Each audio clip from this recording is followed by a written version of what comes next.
Assalamualaikum warahmatullahi wabarakatuh. Perkenalkan, nama saya Muhammad Wardana, absen 21, dan teman saya Muhammad Rafi Patrick, absen 20, dan Muhammad Anhar Ferdiansyah, absen 22. Saya di sini akan mempresentasikan tentang aset tetap. Yang pertama adalah subtopik. Subtopik memiliki 4 poin. Yang pertama adalah pengertian pemeriksaan aset tetap. Yang kedua, tujuan pemeriksaan. Yang ketiga, prosedur tes pengendalian dan tes substantif. Yang keempat, kertas kerja pemeriksaan aset tetap berwujud dan tidak berwujud. Pengertian aset tetap. Aset tetap atau fixed asset disebut juga property plan of agreement menurut standar akuntansi keuangan PSAK nomor 14 halaman 16I2 dan 16I3 IAI 2002. Aset tetap adalah aset berwujud yang diperoleh dalam bentuk siap pakai atau dengan dibangun lebih dahulu, yang digunakan dalam operasi perusahaan, tidak dimasukkan untuk dijual dalam kegiatan normal perusahaan, dan mempunyai masa manfaat lebih dari 1 tahun.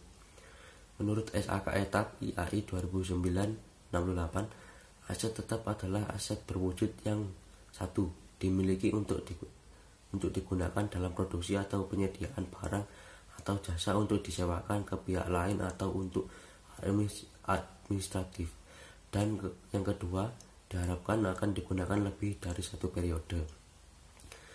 Suatu benda berwujud harus diakui sebagai suatu aset dan dikelompokkan sebagai aset tetap apabila 1.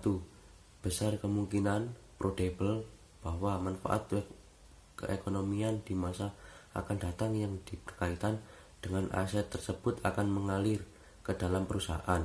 Yang kedua, biaya perolehan aset dapat diukur secara andal. Fixed asset atau aset tetap bisa dibedakan menjadi 2. Yang pertama, fixed tangible asset atau aset tetap yang mempunyai wujud atau bentuk bisa dilihat atau bisa diraba.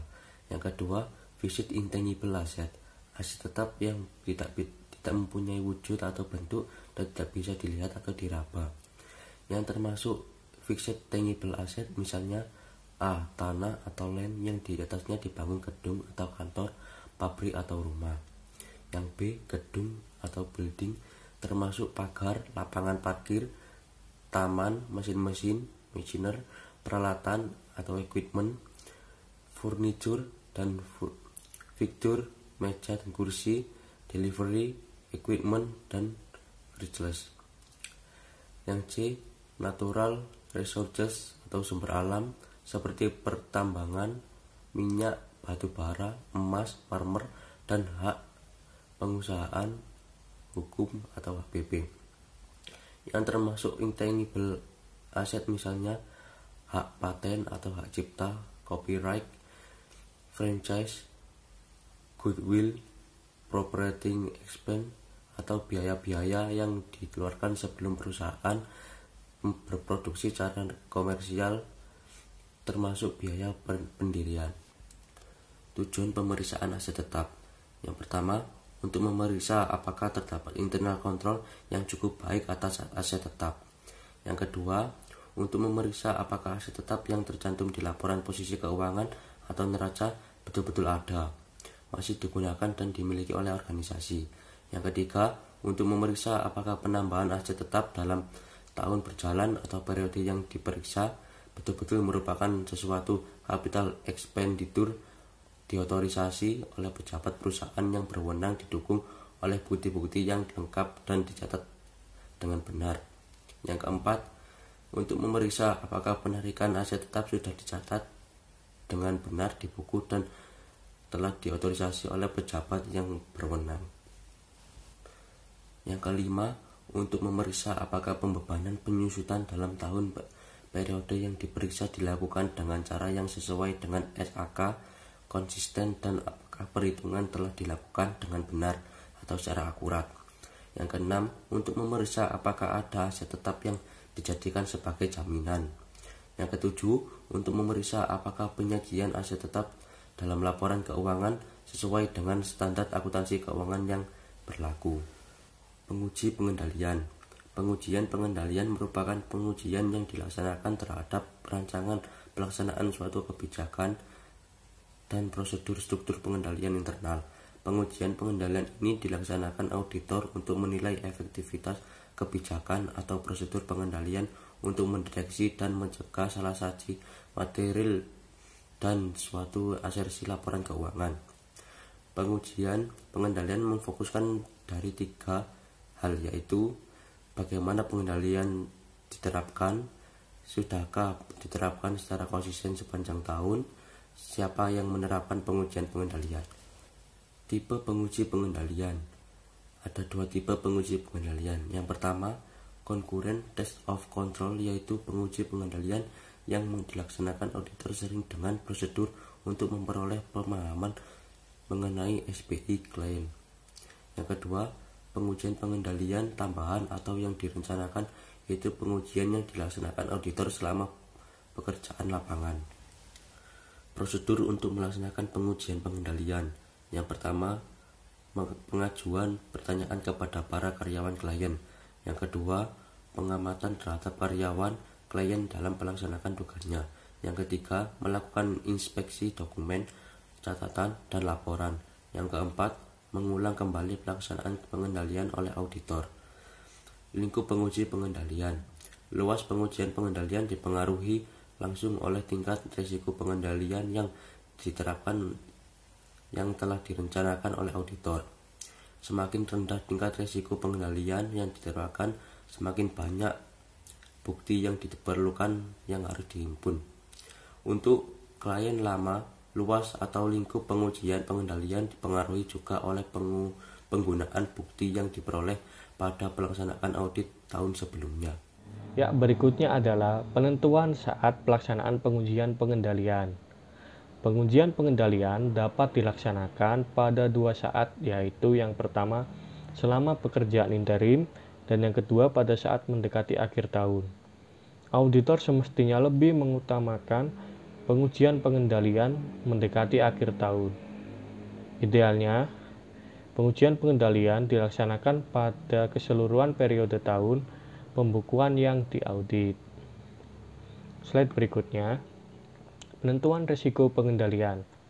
Dalam menentukan risiko pengendalian, auditor perlu yang pertama mengidentifikasi salah saji potensial yang dapat terjadi untuk asersi tersebut. Yang kedua, mengidentifikasi pengendalian yang dapat mencegah atau mendeteksi salah saji. Yang ketiga, menghimpun bukti dari pengujian pengendalian, apakah rancangan operasi pengendalian relevan adalah efektif. Yang keempat, mengevaluasi bukti yang diperoleh. Dan yang terakhir, menentukan risiko pengendalian. Slide berikutnya, penguji substansif. Auditor harus menghimpun bukti yang cukup untuk memperoleh dasar yang memadai untuk menyatakan pendapat atas laporan keuangan. Pengujian substansif menyediakan bukti mengenai kewajaran setiap asersi perlaporan keuangan yang signifikan.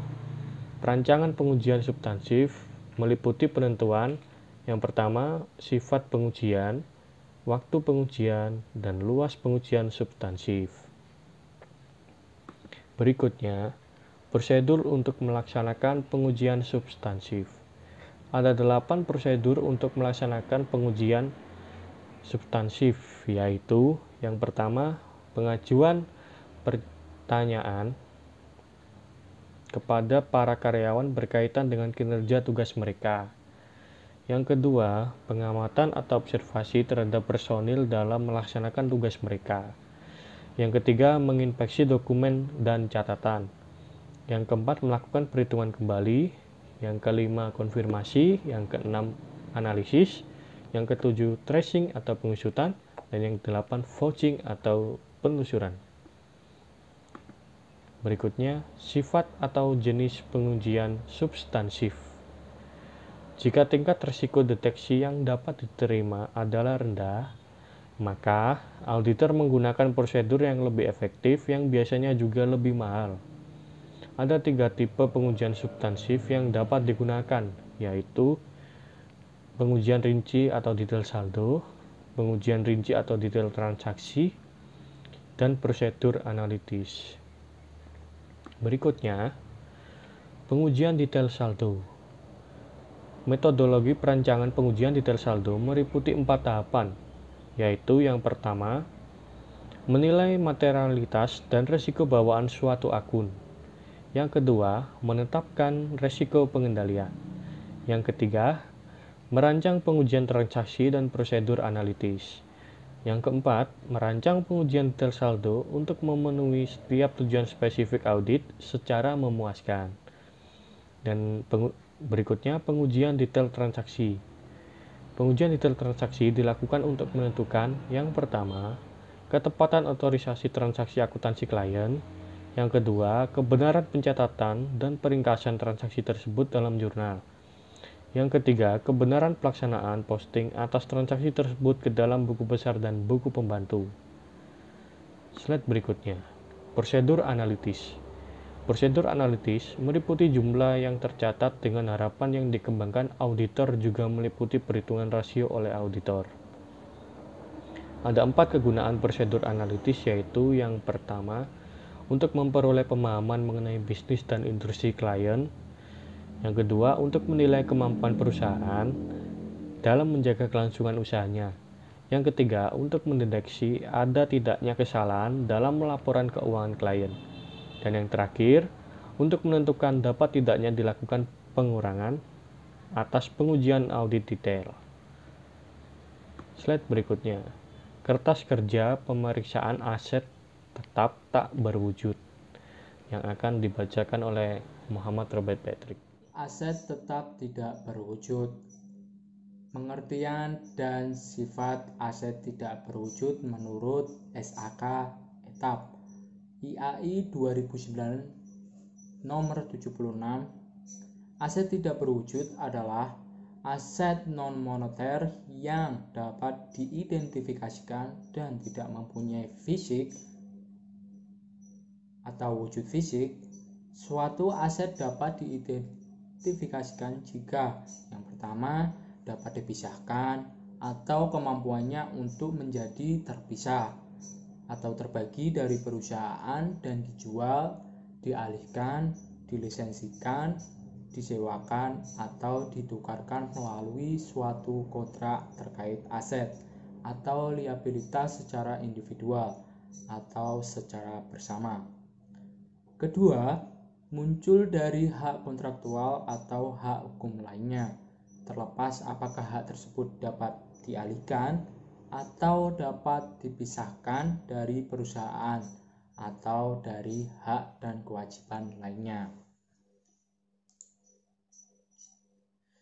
Selanjutnya, aset tidak berwujud tidak termasuk yang pertama, efek atau yang dimaksud surat berharga, atau yang kedua, hak atas mineral dan cadangan mineral, misalnya minyak, gas alam, dan sumber daya yang tidak dapat diperbarui lainnya. Dan selanjutnya, aset tidak berwujud diakui jika yang pertama, kemungkinan perusahaan akan memperoleh manfaat ekonomi masa depan dari aset tersebut. Yang kedua, biaya perolehan aset atau nilai aset tersebut dapat diukur dengan andal.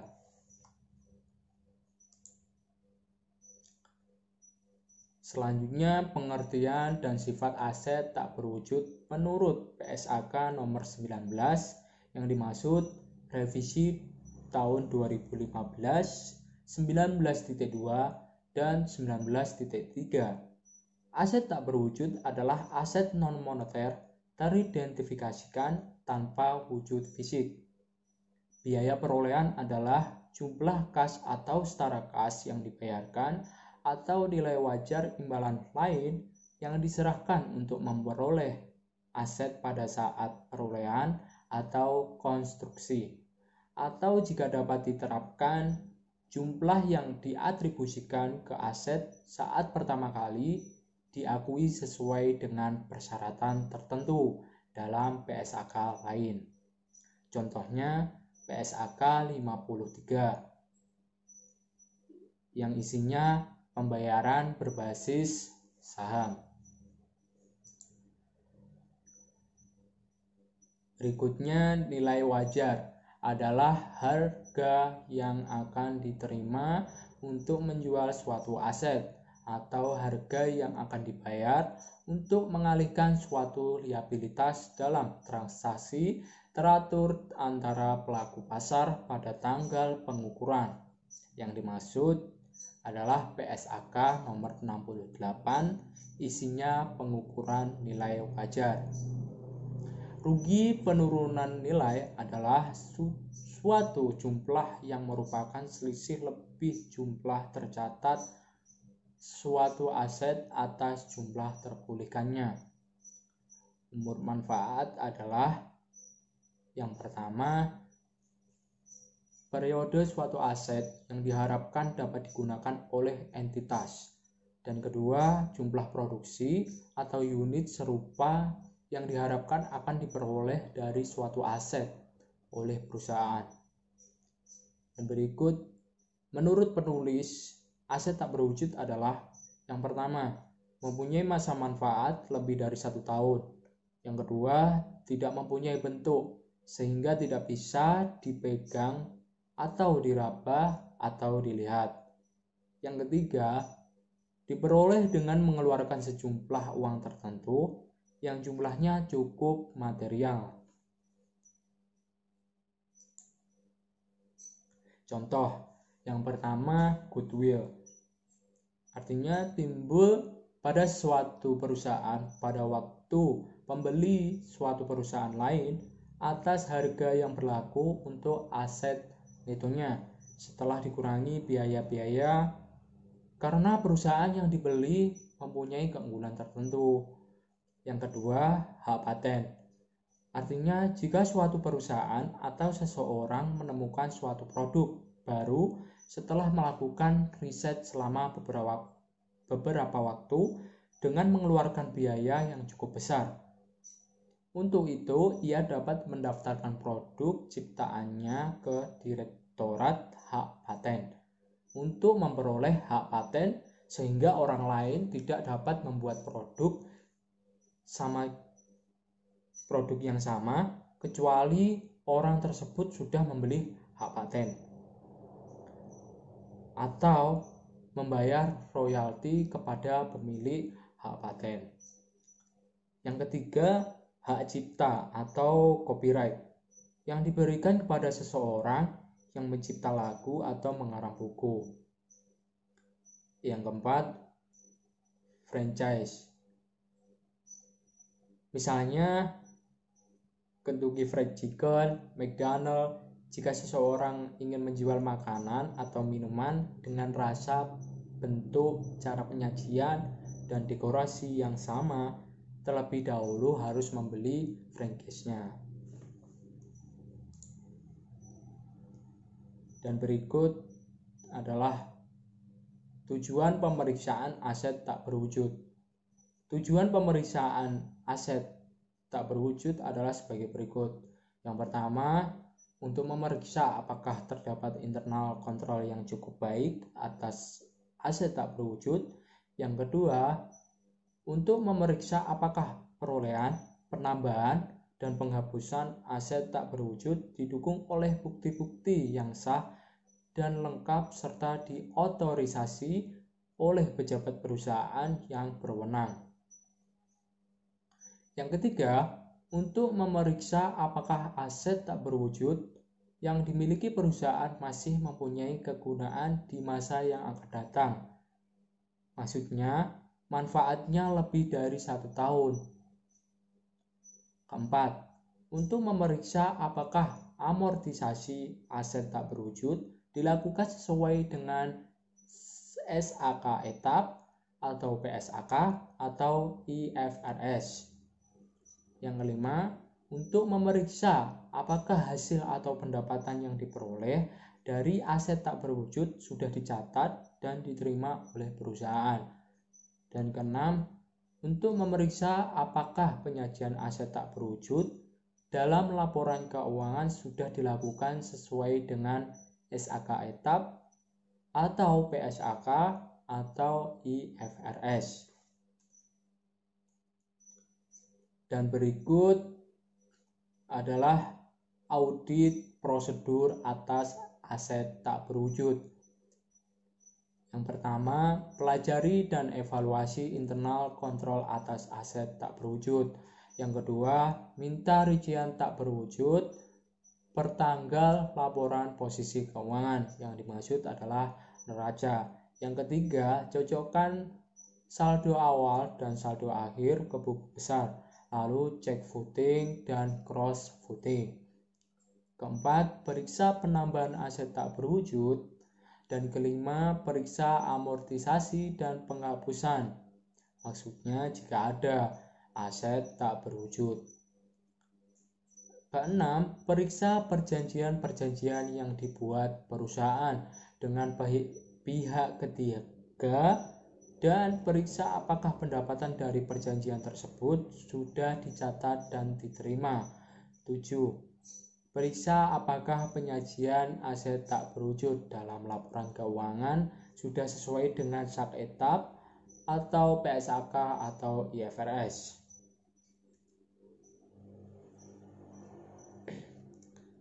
Terima kasih dari presentasi kelompok kami. Bila ada salah kata, mohon maaf. Wabillahi taufik wal hidayah. Wassalamualaikum warahmatullahi wabarakatuh.